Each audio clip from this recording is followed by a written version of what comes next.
Muito bem, meus amigos, irmãos, vamos começar aqui a leitura do livro de Levítico, porque o nosso propósito aqui é mostrar a respeito deste dia da expiação que acontecia lá na primeira aliança, o que significa este dia da expiação hoje, e também a gente mostrar sobre o que as pessoas dizem a respeito deste bode Azazel.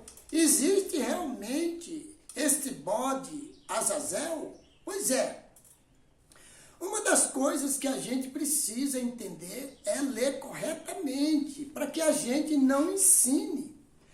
Por não ter lido corretamente, a gente ensina coisas que a Bíblia não está ensinando. Tá, meu amado? Então, você comigo aí, vem aqui, porque nós queremos prosseguir aqui, Levítico capítulo 16, o verso 1, diz aqui, ó. O Senhor falou com Moisés, depois que morreram os dois filhos de Arão, por haverem se aproximado do Senhor indevidamente, né? Então, lá no lugar santíssimo, só podia entrar lá o sumo sacerdote, e era uma vez por ano.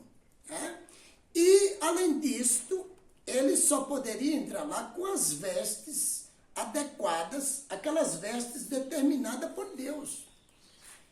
Não era de qualquer jeito. Ali tinha um incensário, onde ele pegava um punhado de incenso e colocava sob brasas tiradas do altar, e ali aquela fumaça que subia ali diante da Arca da Aliança o protegia da presença do Deus Altíssimo. Protegia o sumo sacerdote para que ele não morresse. Por quê? Porque a presença de Deus, meu amado, ela é santa. Nós temos que entrar na presença de Deus com reverência, e com respeito e com temor. Porque Deus é santo, tá? Então, o que diz aqui o verso 2? O Senhor disse a Moisés, diga ao seu irmão Arão que não entre a toda hora no lugar santíssimo, atrás do véu, diante da tampa da arca, para que não morra, pois aparecerei na nuvem acima da tampa. Então, aqui você percebe que Deus, ele se manifestava.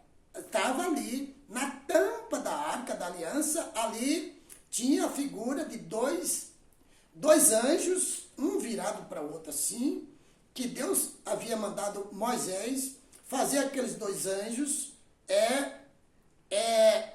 de ouro, mostrando ali que ali na presença, ali no propiciatório, que era a tampa da arca, Deus se manifestava. Por isso que o sumo sacerdote, ele entrava, tinha um véu que separava o lugar santo do lugar santíssimo, o santuário.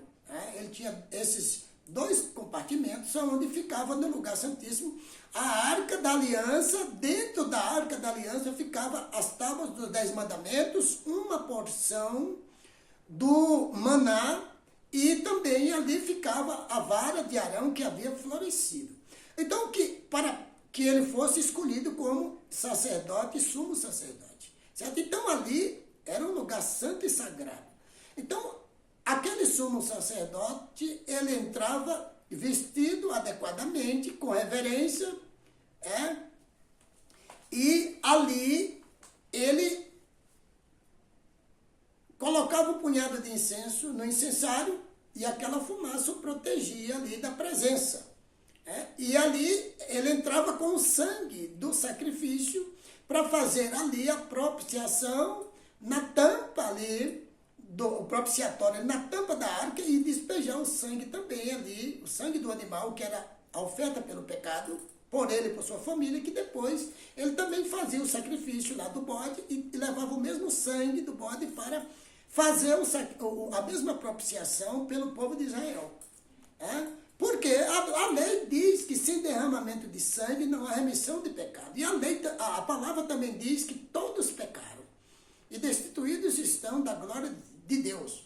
Então todos pecaram e estão separados da glória de Deus. Então Deus mandou Jesus para morrer na cruz, para nos levar de volta para Ele.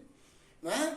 Então aqui, nos levar de volta, que eu digo assim, sair dos erros, sair do pecado e se limpar, e se arrepender, e se consagrar, e se preparar corretamente. Quando Jesus vier nas nuvens dos céus, ali ele vai ressuscitar quem tiver morrido, ou quem tiver vivo vai ser arrebatado vivo, né?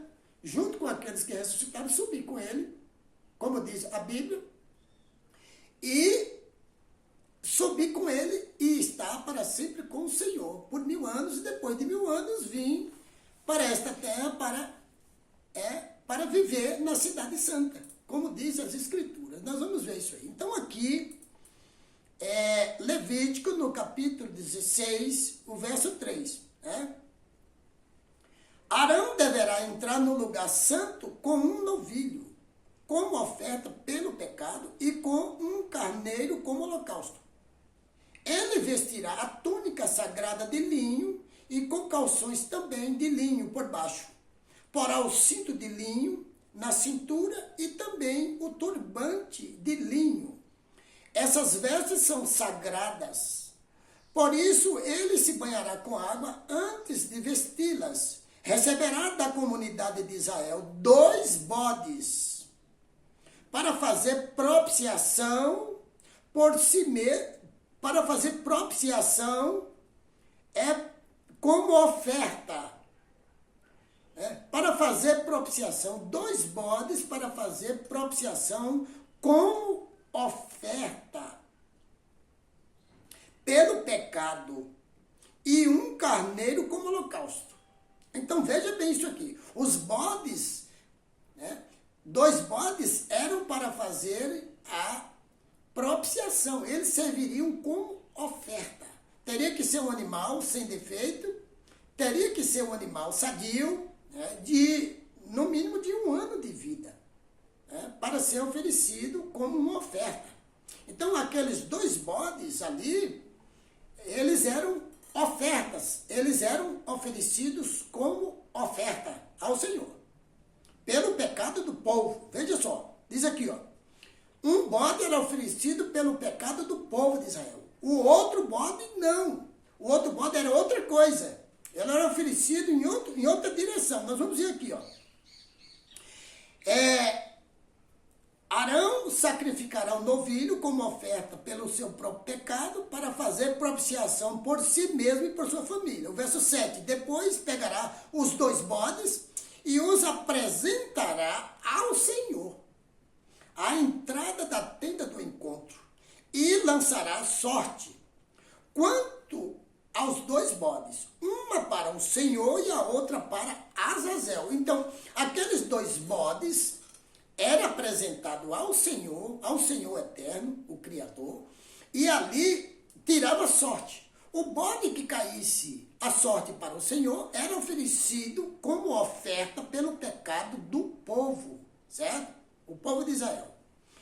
E esse bode, ele teria que ser morto, e o sangue dele seria tirado e levado lá para o lugar santíssimo, o sumo sacerdote, para fazer a propiciação, não é? Pelo pecado do povo de Israel. Enquanto o outro bode, que também estava servindo de oferta, não seria morto. Então veja a diferença. Esses 2 bodes, nenhum deles se chamava Azazel. Nenhum deles aqui. Eles serviriam como oferta. Eles estavam servindo de oferta, porque a lei era cerimonial.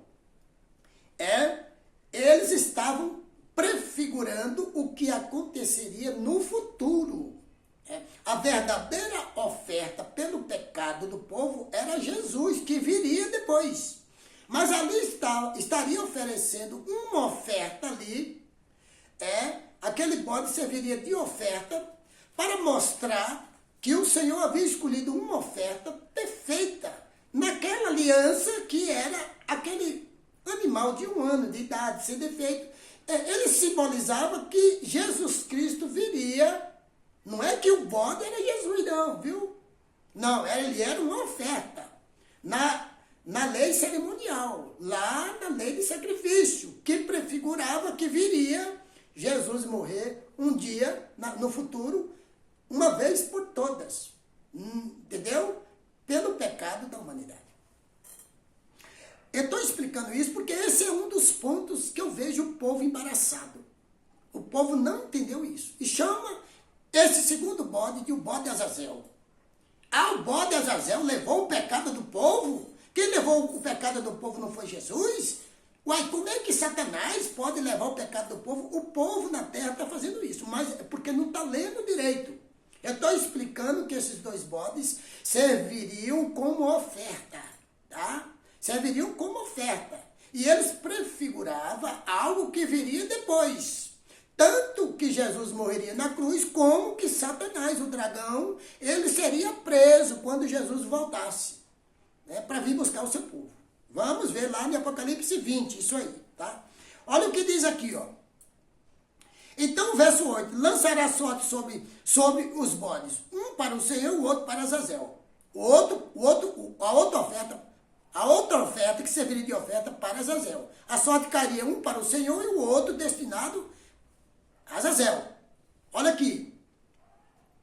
Arão trará o bode, cuja sorte caiu para o Senhor, verso 9, e o sacrificará como oferta pelo pecado. Verso 10. Mas o bode sobre o qual caiu a sorte para Azazel será apresentado vivo ao Senhor para fazer propiciação e será enviado para Azazel no deserto. Por que no deserto? Por que no deserto? Porque esse período, esse tempo que está falando aqui, no deserto, isso está mostrando que no futuro, quando Jesus Cristo vier buscar o seu povo, Apocalipse, no capítulo 20, está falando que um anjo descerá com as correntes na mão para prender Satanás, o dragão. E ele ficará preso por 1000 anos, certo? Por 1000 anos, Jesus pega o seu povo, Jesus vai com o seu povo, sobe com o seu povo, que creu nele, que seguiu os ensinos dele, certo?